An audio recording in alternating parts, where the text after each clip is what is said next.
Welcome to Chapter 11, The Lost Boys, How the Princes Survived Their Childhood. So far, we've followed the young princes through a gilded but fractured world.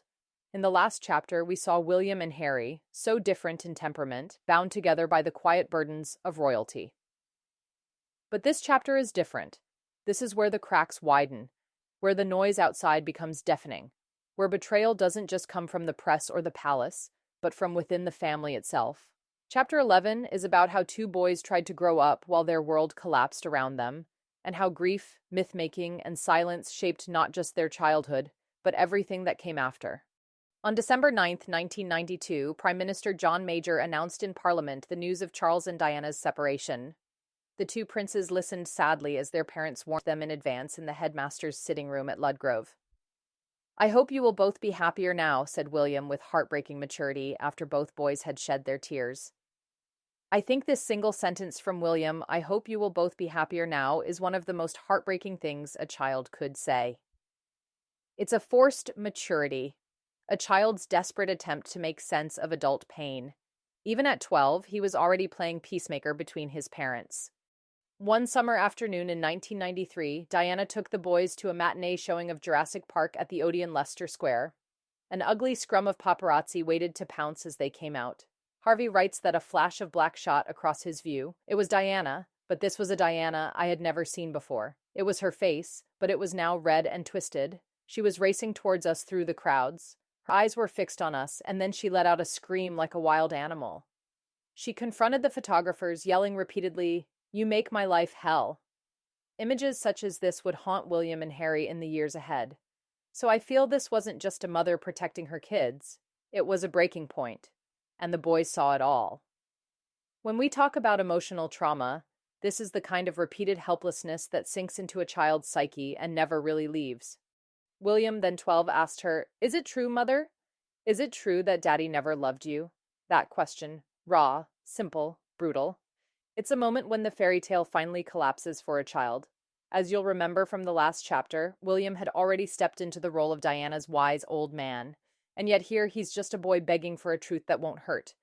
William told a classmate that as soon as he saw his mother's face appear on the screen for the interview, he was overcome with a feeling of dread. It's pitiable to think of him sitting there alone, watching his mother offer up to viewers a vignette as intensely private as how he consoled her about Hewitt's book. Harry, still at Ludgrove, declined to watch the broadcast, but later was angry with Bashir for his invasive questions, not with his mother's decision to answer them. I think this scene marks the first time we truly see William turning away from Diana, not out of hatred, but out of grief. It was a betrayal cloaked in maternal intent. And what's worse, she knew he'd be hurt, but she did it anyway. And Harry's reaction is totally in character, as we now know, unfortunately, though for a child it's totally understandable. It was very, very strange after her death. The outpouring of love and emotion from so many people that had never even met her, Harry reflected. And I was thinking to myself, how is it that so many people that never met this woman, my mother, can be crying and showing more emotion than I actually am feeling? This quote shatters the illusion of public grief.